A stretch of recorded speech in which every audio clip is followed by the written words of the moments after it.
Adesso in compagnia di Raffaele Padrone, dirigente sindacale di FSP Polizia di Stato. Grazie per essere qui con noi questa Grazie a lei Tania, sera. grazie ai telespettatori.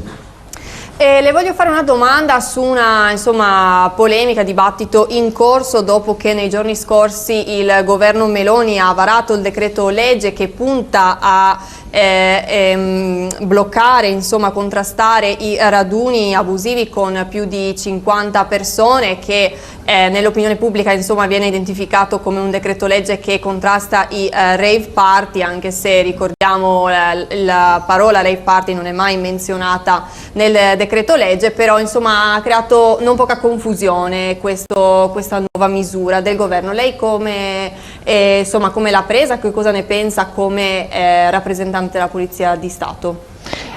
Innanzitutto lei ha detto bene, nel decreto non si parla di rave party, ma raduni di persone non autorizzate che si incontrano, ahimè, in proprietà chiaramente private e quindi senza autorizzazione. Però io faccio il sindacalista dice bravi ai colleghi del reparto mobile di Bologna, ai ragazzi e ai colleghi della questura di Modena che sono intervenuti prontamente, sono stati là H24 e che hanno dimostrato che con la legalità e quindi con il colloquio sono riusciti a portare a termine senza particolari strumenti coercitivi un raduno che non era stato autorizzato.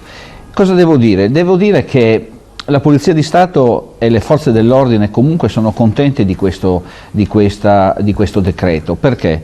Perché secondo me qualcuno che contrasta o ha sparlato sul nuovo decreto del signor Ministro, il prefetto Piantedosi, ha dimenticato qualcosa di particolare. Lui non ha fatto altro che portare avanti un lavoro che era stato iniziato ma mai portato a termine dall'allora Ministro dell'Interno Lamorgese, e fino lì tutto andava bene. Adesso, perché, ripeto, l'ha concretizzato il nuovo Ministro, ahimè le polemiche, ma il Ministro di allora Lamorgese aveva detto bisogna fare qualcosa per impedire queste rave party, e solo nel trascorso degli anni, parlo di 18-19, ci furono ben denunciati solo dal Ministero dell'Interno oltre 50 rave party.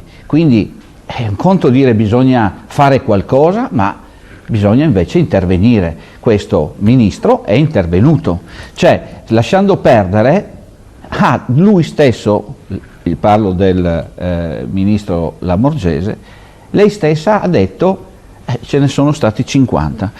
Non è trascorso un anno, per chi ha buona memoria, di quei famosi 10 giorni di Viterbo, dove ne abbiamo viste di tutti i colori. Quindi le scene che passano sui TG, sui social, non credo che siano raduni di persone che vogliono stare lì a ballare ed ascoltare musica. Dai, non prendiamoci in giro. Questo è quello che dice la Polizia di Stato. La Polizia di Stato dice che finalmente c'è stata data una normativa su come intervenire in caso di. Allora, dall'altro lato c'è chi contesta la norma dicendo che potrebbe venire usata per contrastare e punire anche altri tipi di raduni, come l'occupazione scolastica, per esempio. Ma no, guardi, non si parla di questo, perché io ho sentito dire anche lo stato di polizia. Ma quale stato di polizia?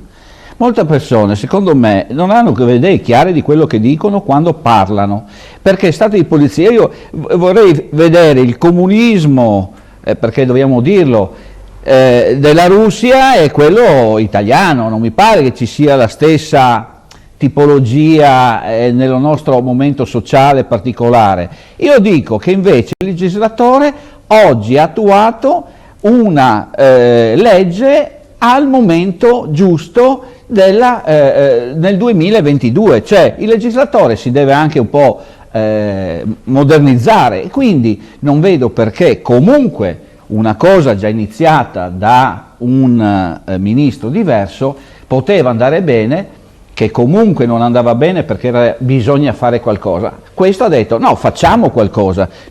Cioè, credo che sia cambiato il modo di intervenire su una cosa così importante, perché voi sapete benissimo, io faccio anche dello sport, mi occupo anche di sport, ci sono società che non possono più, non riescono più a star dietro neppure a organizzare una gara ciclistica, perché ci sono un sacco di normative per poter, ripeto, organizzare una gara in tutta la legalità, certo, con tante di quelle norme, con tante di quelle domande che uno dice non riesco più a starci dietro. Allora non credo che sia molto difficile fare delle domande alla questura di appartenenza dicendo vogliamo radunarci con queste persone, la questura chiederà un protocollo sulla sicurezza, vedrà se avete messo le ambulanze,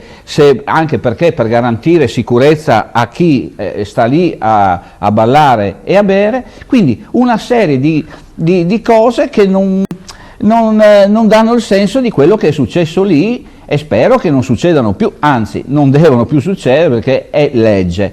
Quindi parlare per parlare, io dico ben venga che questa situazione, ripeto, che il legislatore si sia modernizzato a quello che è il momento storico in questo momento e visto che non era mai stato fatto nulla, grazie al nuovo ministro perché ci dà la possibilità di lavorare anche in sicurezza, almeno in questo fattispecie, in questi raduni. Speriamo e auguriamo che siano fatti anche dei protocolli di intervento per tutta una serie di situazioni, perché dallo sciopero o dall'occupazione, chiamiamola in questo senso, o scolastica, ma anche all'intervento sulla strada, perché è molto importante poter capire a questo punto cosa può fare l'uomo delle forze dell'ordine in divisa e cosa deve fare il delinquente. Mi sembra che fino adesso sappiamo solo cosa possono fare i delinquenti e quello che possono fare la polizia non lo sappiamo più. Chiara l'opinione di Raffaele Padrone, grazie per essere stato con noi, ci vediamo nuovamente lunedì prossimo, grazie. Grazie a tutti. Ricercata per traffico di sostanze stupefacenti, viene scoperta a San Donà di Piave, 25enne in carcere a Venezia. Il servizio.